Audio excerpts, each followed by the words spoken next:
Look, I know what you're doing. I know you're searching around for new horror games to play in 2025. So why don't you just stop and let me help you out? Here's a list of new horror games to play in 2025, from AAAs to indies, with just a few surprises along the way. Cronos the New Dawn is the latest from horror-centric studio Bloober Team. Off the heels of last year's spectacular Silent Hill 2 remake, Cronos is an original IP that merges together some incredible inspirations for a pretty rock-solid survival horror. If you were to take the convoluted time travel of Netflix's Dark, the over-the-shoulder tension of Resident Evil 2, and the body horror grossness of The Thing with the weightiness of Isaac Clarke's stomps from Dead Space, well, you have Cronos the New Dawn. If you're into horror, this one is likely already on your radar. So let this be a friendly reminder if you're looking for something a little zany in the sci-fi narrative realm, aesthetically fresh, and a snappy 14 hours. If you want the curt take, Cronos is alright. I think it's a solid and serviceable horror game. No, it doesn't quite hit the same heights as other heavy hitters like the Resident Evil remakes, Dead Space, or Bloober's very own Silent Hill 2 remake. But I think its protagonist, the Traveler, and its hard-shelled narrative bring a new wrinkle to the genre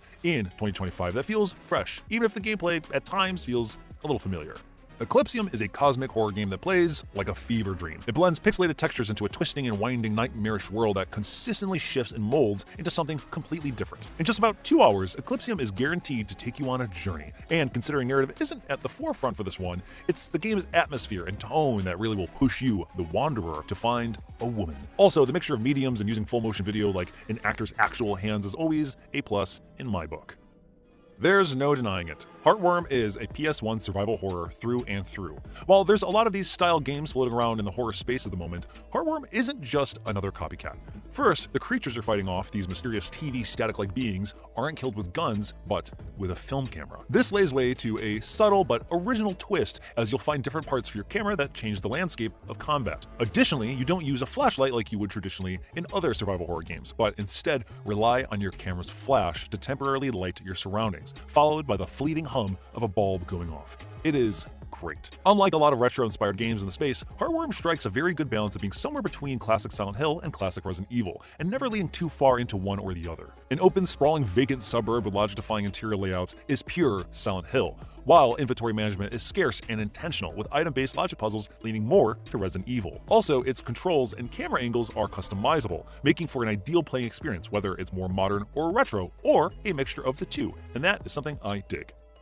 Hey, would you look at that? Another PS1 inspired horror game. Oh, and it just so happens to be another published by Dread XP, the same publisher as Heartworm. Don't worry, the Lacerator is a much different vibe than Heartworm. In Lacerator, you play as a famous adult film star trapped in a gruesome dungeon where one wrong turn could set off a deadly, usually very bloody, booby trap that could take one of your limbs off. And then, yeah, well, you gotta deal with it. Losing limbs changes the paths you can play, and thus leads to multiple playthroughs with multiple endings. The Lacerator surely leans into grindhouse cinema, literally. Like Heartworm, you can choose to play this one either with fixed camera angles or over the shoulder, which, again, is great. Luto. No, this one is not a PS1 inspired game. Instead, it's PT inspired. Yes, similar to PS1 style horror games, PT clones have become a genre of its own from Layers of Fear to Visage and beyond. Luto, however, isn't your run-of-the-mill looping spooky house game. While it certainly is that, Luto separates itself from the bunch by way of self-awareness and some fourth wall breaking moments more in line with Hideo Kojima's style of storytelling or even the Stanley Parable. In about 4 to 5 hours, Luto delivers an experience with some unexpected turns best witnessed for yourself. If you want the curt take, the story kind of deviates from itself, which left me a little confused in what it wanted to say, if anything at all. But it still remains one of the better attempts at trying to carry on PT's legacy in one of the more original takes, and that makes it remarkable in my book. Look Outside is awesome. It's a NES-style RPG where something cosmic and horrible is happening outside, and whoever looks outside will morph into a grisly and disgusting creature. So, despite the game's name, looking outside is the last thing you want to do. The game will have you explore your apartment building and requires you to carefully manage your time, as sleeping is a vital part of keeping your sanity. Combat is turn-based, and I found it to actually be pretty challenging. While it is a pixel art retro-style looking game, the creature designs still manage to make my skin crawl at times. It's like if Sweet Home and Earthbound were combined into one, and is probably one of my top personal horror games of the year.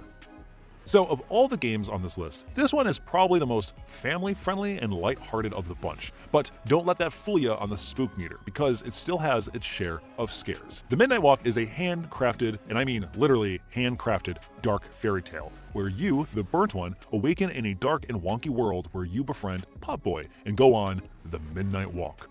Along that journey, you'll encounter terrifying creatures that'll see you hiding, shielding your eyes to overcome them, or using Pop Boy to light the darkness. This game is short and punchy, and probably is best described more like operating such as a poem, told in brevity, sometimes at a whisper, and other times with resounding grit. While it has a whimsy stop-motion charm, something like that of a Henry Selick movie, it, to me, sits more closely to Cartoon Network's Over the Garden Wall. It's creepy and scary, but still somehow cozy and warm-feeling. Also, it's totally playable in VR for PC and PS5 VR. Additionally, if your headset has eye tracking, the game has mechanics that involve closing your eyes to fend off beasts, which also at times can change environments completely, and closing your eyes will also require you to listen more closely to find certain items in the environment. It is pretty neat.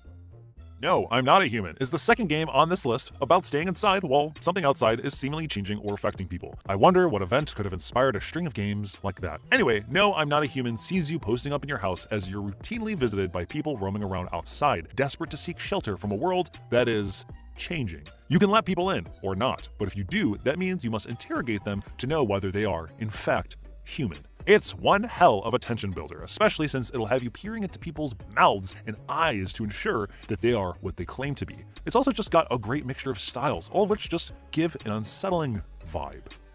If Silent Hill 2 Remake was a sign of the fog rolling back in for the series, then Silent Hill F is the siren's song wailing that it's here to stay. Look, I can talk about this game all day, so I'll spare you and just say that this is this year's quintessential horror game, regardless of whether or not you're at all familiar with the series. Silent Hill F is the most daring in the franchise, unabashed in its themes, tackling intense topics of gender roles, abuse, family drama, societal expectations, and does so with such grace and ferocity that it makes it one of the most admirable works of fiction I have experienced. Also, quick PSA. Rolling the credits in 10 hours doesn't mean the game is done, as New Game Plus is essential to further understanding the story and all of its nuances. While I know it's tempting to just go online and watch all 5 of its endings, I at least encourage a full additional playthrough, as the moment-to-moment journey is vital. After all, the endings aren't just some binary choose this or that. There's a little bit more to it. Now hold on a second, this game isn't from 2025, and you're right, but I wanted to mention it because, as part of the GOG preservation program, Silent Hill 4 The Room is finally playable on modern operating systems with cut content reinserted back into the game. And because of that, I have been able to play it for the first time in our year 2025. And for the better, because it's wedged its way into being among my favorites in the series, nestled right next to Silent Hill 2 Remake and Silent Hill F. Also, of all the games on this list, this is actually the one that frightened me the most, with some of the creatures making me gasp seeing them for the first time. Additionally, like Silent Hill F, Silent Hill 4 is an outlier, and isn't narratively tied to the other games, and for the better.